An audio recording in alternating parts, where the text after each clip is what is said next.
now I want to get into the academic wonky part and teach you about one of the vertical development models. So a few things about this.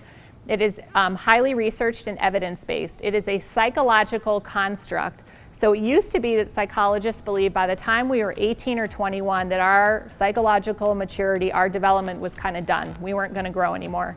And in the last 50 or 60 years, Jane Levenger, Robert Kagan, Suzanne Cook, Reuter, that's who I'm learning from next week, Bill Torbert, some of these thinkers have really said, hey, we believe that psychological development continues on into adulthood. And by the way, we think that it's really relevant when you bring it into the organizational setting and look at leadership effectiveness.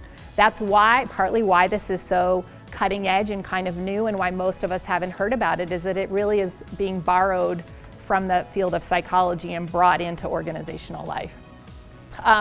It is unidirectional, so when you see this model, you're probably going to see a stage that you're like, oh, if I could be there, if I could get my leaders here, like we're just going to do everything from that stage.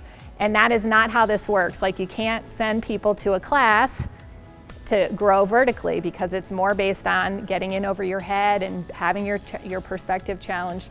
So you move through this model unidirectionally, one stage after the other. You keep everything that came before. So you can still go back and make meaning from the stages that precede the one where you might currently be making meaning from.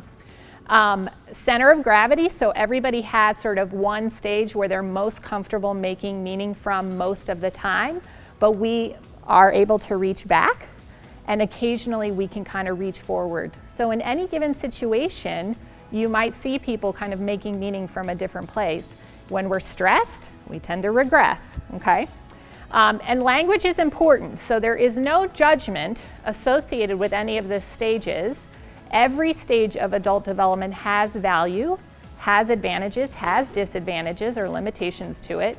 So we do not say higher or lower, we prefer the language earlier and later. So earlier stage, later stage is a way to draw distinctions. And the critical consideration here from a leadership perspective is we're very interested in the fit between what the leader is asked to do and where they are making meaning, right? So back to that complexity crisis, that gap that I was showing you on the very first slide, that's really, we want there to not be a big gap, okay?